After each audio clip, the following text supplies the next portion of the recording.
नमस्कार, बघूयात आजचा पहिला प्रकार। आता हा पदार्थ तयार करण्यासाठी एका चाळणमध्ये आपल्याला 1 कप पोहे घालून घ्यायचे आहे। हे पोहे 2-3 वेळेस पाण्याने वॉश करून घेतले। आता हे पोहे आपल्याला 5 मिनिटांसाठी असेच भिजण्यासाठी ठेवायचे आहे। तोपर्यंत पुढची प्रोसेस बघूया। इथे आपल्याला एक वाटण तयार करायचं आहे। त्यासाठी 6 ते 7 लसणच्या पाकळ्या घेतल्या, 3 ते 4 हिरवी मिरची घेतली आणि 1 इंच आलं घेतलं।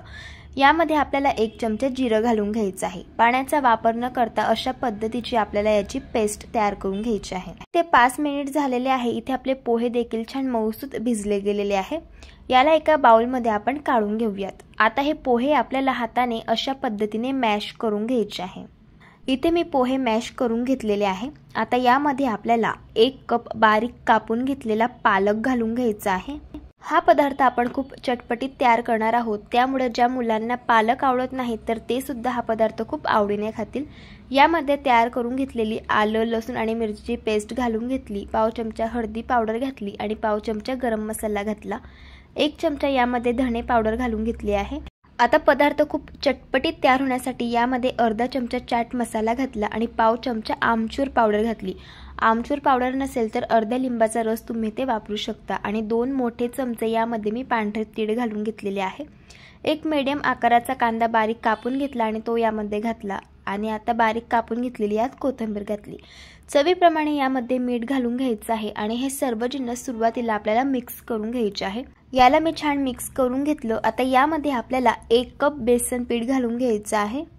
आता यामध्ये थोडंही पाण्याचा वापर न करता याचा आपल्याला मऊसूत असा गोळा तयार करून घ्यायचा आहे। पालकमध्ये भरपूर सारं पाण्याचं मॉइश्चर असतं, त्यामध्येच हा गोळा व्यवस्थित छान तयार होतो। हे बघा अशा पद्धतीने। जर तुम्हाला तुमचं पीठ सैल वाटत असेल तर तुम्ही यामध्ये थोडंसं बेसन पीठ देखील ॲड करून घेऊ शकता। यापासून आपण पालकचे वडे तयार करणार आहोत, त्यासाठी हाताला तेल लावून घेतलं, थोडंसं मिश्रण हातामध्ये घेतलं, याचा सुरुवातीला गोळा तयार करून घेतला आणि हा गोळा आपल्याला बोटांनी अशा पद्धतीने थापून घ्यायचा आहे। आता इथे वडा तयार करून घेतला। आता हा वडा आपल्याला लगेच तेलामध्ये घालून घ्यायचा आहे। जर तुमची कढई मोठी असेल तर एका वेळेस तुम्ही 4 ते 5 वडे सुद्धा तेलामध्ये घालू शकता। आता हे वडे आपल्याला क्रिस्पी आणि कुरकुरीत होईपर्यंत दोन्ही बाजूंनी हलक्या गुलाबी रंगावरती फ्राय करून घ्यायचे आहे। वड्यांची एक बाजू फ्राय झाल्यावरती वडे पलटी करून घ्यायचे आणि दोन्ही साइडने छान यांना फ्राय करून घ्यायचं। इथे मी वडे फ्राय करून घेतले, तुम्ही बघू शकता छान असे क्रिस्पी आणि कुरकुरीत असे हे वडे तयार झाले। हे वडे चवीला अगदी भन्नाट लागतात। ज्या मुलांना पालक आवडत नाहीत तर ते सुद्धा आवडीने खातील, इतके चविष्ट हे वडे तयार होतात। बाहेरून छान क्रिस्पी आणि कुरकुरीत आणि आतून मस्त असे स्पंज आणि सॉफ्ट असे हे बनतात। अशा पद्धतीने तुम्ही एकदा ट्राय करून बघा। प्रकार क्रमांक 2। हा पदार्थ तयार करण्यासाठी 1 वाटी मुगाची डाळ घेतली, 2-3 वेळेस तिला पाण्याने वॉश करून घेतलं आणि ही डाळ मी 2 तास पाण्यामध्ये भिजवून घेतलेली आहे। आता डाळमधील जे पाणी आहे ते पूर्णपणे आपल्याला अशा पद्धतीने नितळून घ्यायचं आहे। आता आपल्याला ही मुगाची डाळ वाटून घ्यायची आहे, तर त्यासाठी इथे मी मिक्सरचं भांडं घेतलं, यामध्ये आपल्याला ही डाळ घालून घ्यायची आहे।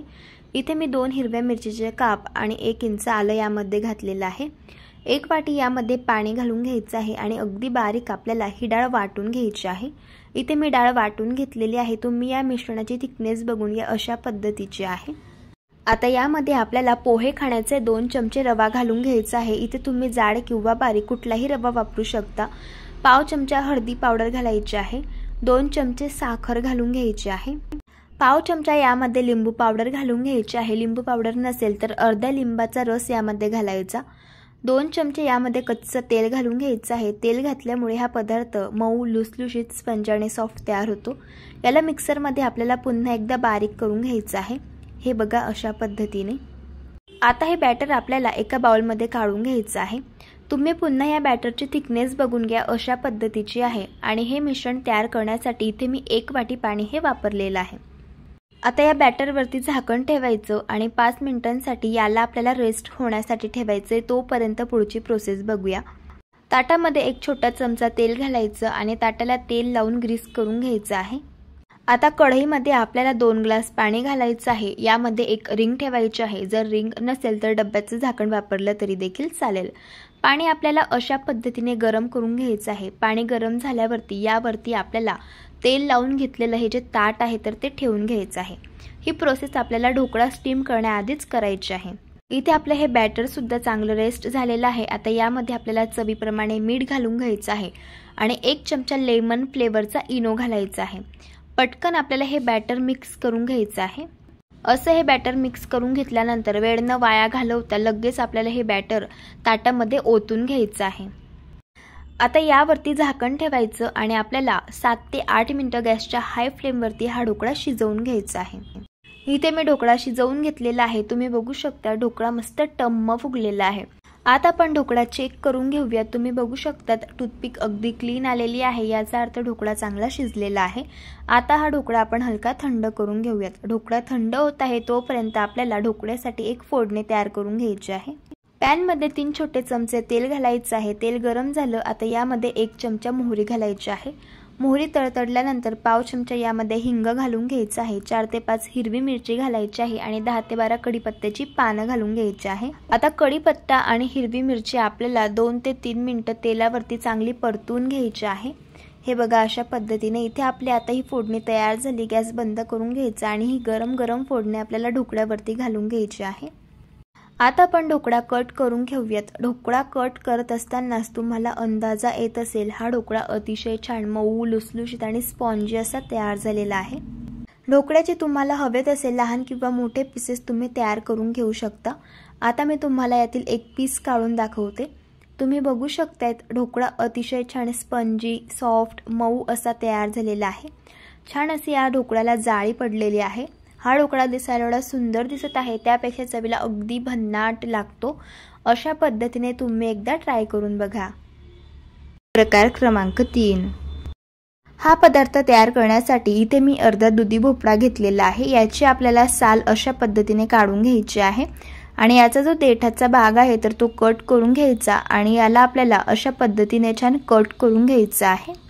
आता याला मी छान कट करून घेतलेला आहे। आता हे पीसेस आपल्याला मोजून घ्यायचे आहे तर इथे बरोबर 1 वाटी एवढे हे दुधी भोपळ्याचे पीसेस आहेत। आता आपण याला एका मिक्सरच्या भांड्यामध्ये घालूया। आता यामध्ये आपल्याला अर्धी वाटी रवा घालायचा आहे। जाड किंवा बारीक कुठलाही रवा तुम्ही इथे वापरू शकता। अर्धी वाटी ताजं दही यात घालायचंय। आता यामध्ये 3 हिरवी मिरची 4 ते 5 लसणच्या पाकळ्या आणि 1 इंच आलं घालायचंय। कोथिंबीर घालायची आहे आणि पाण्याचा अजिबात वापर न करता आपल्याला अशा पद्धतीने याला छान बारीक वाटून घ्यायचंय। इथे आपली ही पेस्ट मस्त तयार झालेली आहे। आता आपण याला एका बाउलमध्ये काढून घेऊया। आता आपण हे मिश्रण छान मिक्स करून घेऊयात। तुम्ही या मिश्रणाची थिकनेस बघू शकतात अशा पद्धतीची आहे आणि यामध्ये आपण अजिबात पाण्याचा वापर केलेला नाहीये। आता यामध्ये आपल्याला अर्धा चमचा हळद घालायची, पाव चमचा हिंग घालायचे आणि चवीप्रमाणे मीठ घालून याला छान मिक्स करून घ्यायचे।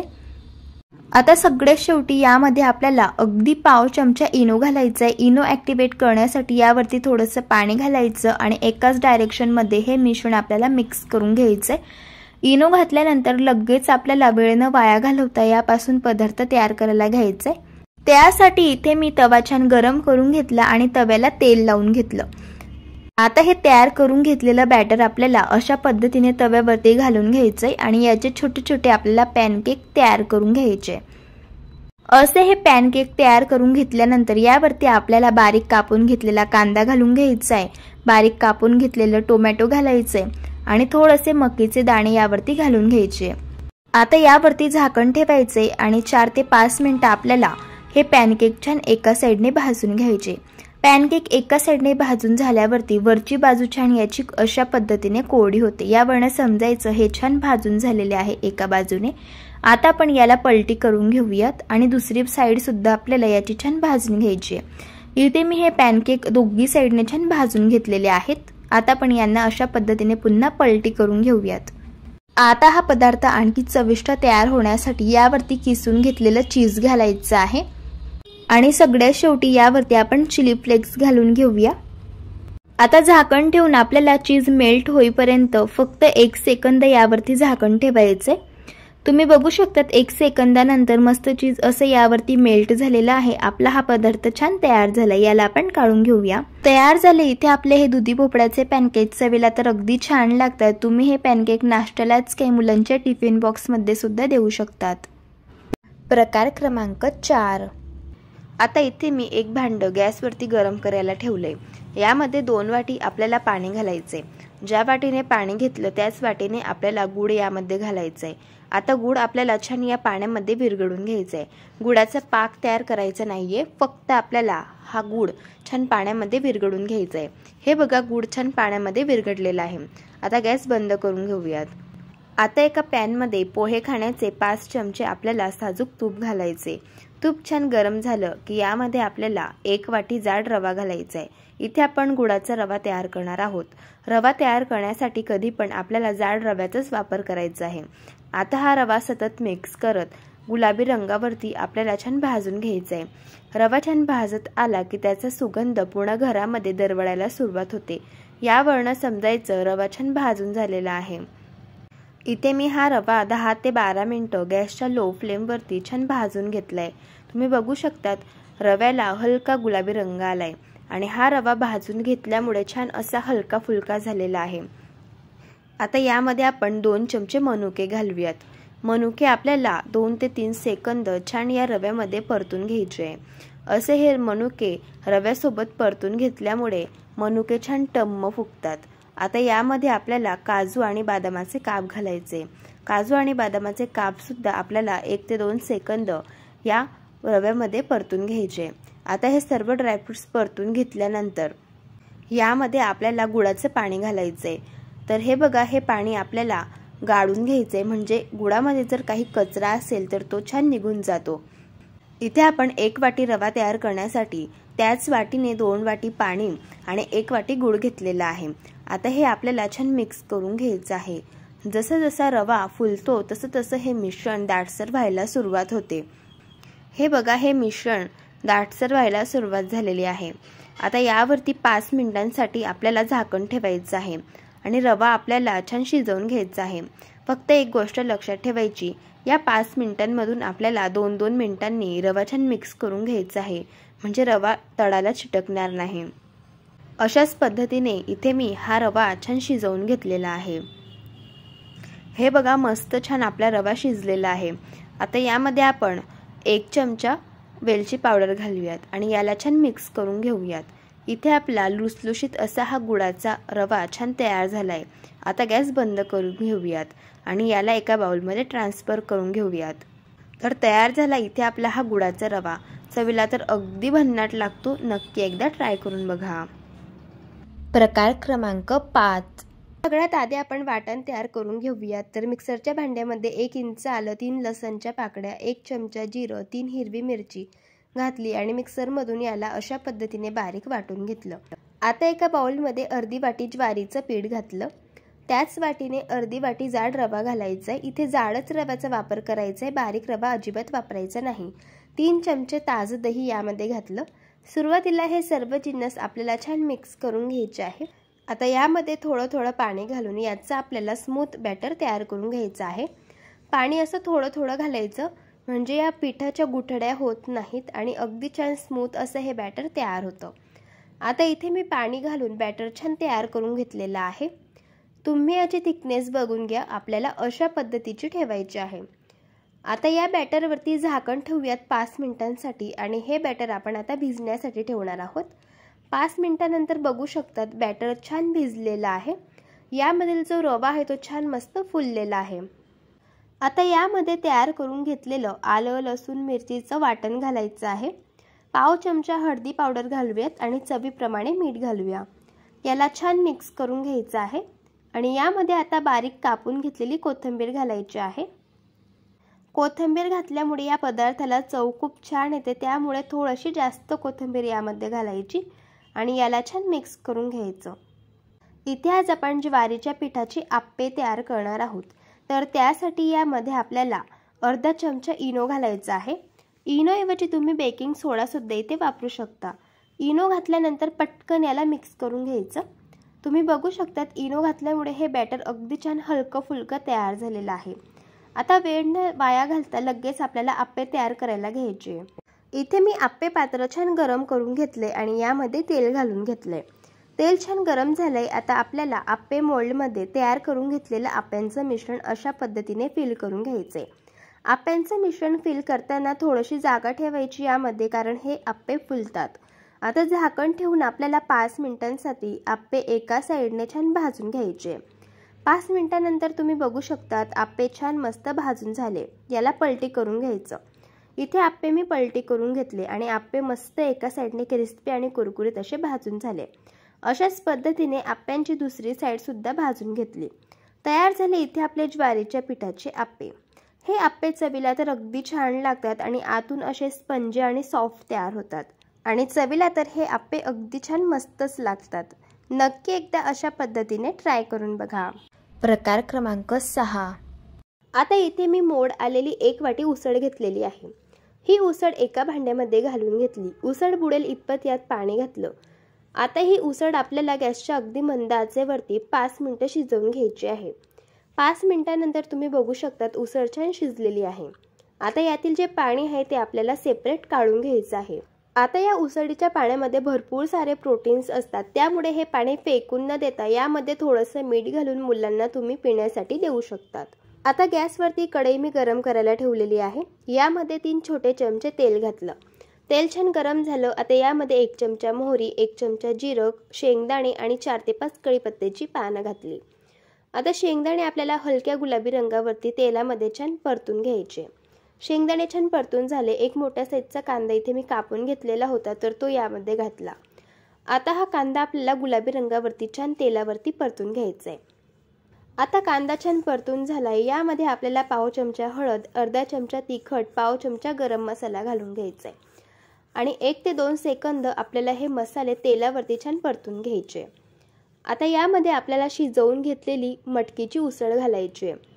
आता सगळ्यात शेवटी चवीप्रमाणे मीठ घालायचे आणि याला छान मिक्स करून घ्यायचे। आता या उसळवरती आपण झाकण ठेवूयात 2 मिनिटांसाठी आणि छान एक वाफ काढून घेऊयात। 2 मिनिटांनंतर तुम्ही बघू शकतात उसळवरती छान वाफ आलेली आहे। आता सगळ्यात शेवटी आपण यामध्ये बारीक कापून घेतलेली कोथिंबीर घालूयात। तयार झाली इथे आपली मटकीची उसळ। चवीला तर अगदी छान लागते आणि भरपूर सारे प्रोटीन्स युक्त तयार होते। अशा पद्धतीने एकदा तुम्ही नाश्त्याला तयार करून बघा। प्रकार क्रमांक 7। आता एका बाउलमध्ये 1 कप आपल्याला तांदूळ घालायचे आहे। त्याच कपाने 1 कप हिरवे मूग घालायचे आहे आणि पाव कप उडदाची डाळ घालायची आहे। आता यामध्ये आपल्याला पाणी घालून 2-3 वेळेस छान वॉश करून घ्यायचं आहे। असे याला वॉश करून घेतलं की 3 तास आपल्याला हे सर्व जिन्नस भिजवायला ठेवायचे आहे। तर आता हे सर्व जिन्नस छान भिजलेले आहे। यातील पूर्ण पाणी आपण काढून घेऊयात आणि याला एका मिक्सरच्या भांड्यामध्ये घालून घेऊया। आता यामध्ये 10 ते 12 लसणच्या पाकळ्या आणि 1 इंच आल्याचे काप घालायचे आहे। 4 हिरवी मिरची घालूया। तिखट आवडीप्रमाणे कमी जास्त करू शकतात आणि कोथिंबीर घालायची आहे। थोडंसं पाणी घालून आपल्याला याचं बॅटर छान तयार करून घ्यायचं आहे। इथे मी बॅटर छान तयार करून घेतलेलं आहे। इथे आज आपण या बॅटरपासून डोसा तयार करणार आहोत। तर हे बॅटर तयार झालेलं आहे, पण मला हे बॅटर थोडं घट्ट वाटतंय म्हणून अगदी 2 टेबलस्पून यामध्ये पाणी घालून घ्यायचं आहे आणि याला मिक्स करून घेते। तर हे बघा बॅटरची थिकनेस तुम्ही बघू शकतात अशा पद्धतीची आपल्याला ठेवायची आहे। आता यामध्ये पाव चमचा हळदी पावडर आणि चवीप्रमाणे मीठ घालून घ्यायचं आहे आणि याला छान मिक्स करून घ्यायचं आहे।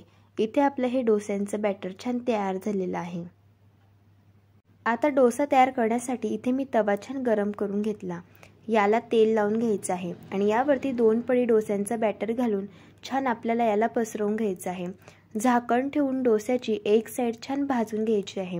डोस्याची एक साईड छान भाजत आली की डोस्याची वरची बाजू छान कोरडी होते। हे बघा अशा पद्धतीने। आता डोस्याच्या कडा आपल्याला अशा पद्धतीने मोकळ्या करून घ्यायच्या आहे आणि डोसा पलटी करून घ्यायचा आहे आणि डोस्यावरती अशा पद्धतीने तेल लावून घ्यायचं आहे। आता इथे मी हा डोसा दोघी साईडने छान भाजून घेतलेला आहे। इथे आपला हा पौष्टिक असा हा डोसा तयार झालेला आहे। चवीला तर अप्रतिम लागतो आणि अगदी भन्नाट तयार होतो। हा डोसा तुम्ही नाश्त्यालाच काय मुलांच्या टिफिन बॉक्समध्ये सुद्धा देऊ शकतात। चवीला अप्रतिम लागतो। नक्की एकदा ट्राय करून बघा। जर तुम्हाला आजच्या या सर्व रेसिपीज आवडल्या असेल तर रेसिपीला लाईक करा, चॅनलला सबस्क्राईब करा आणि शेजारील बेल आयकॉन प्रेस करायला विसरू नका। व्हिडिओ जास्तीत जास्त शेअर करा। तर चला भेटू एका मस्त अशा चमचमीत रेसिपी सोबत। तोपर्यंत धन्यवाद।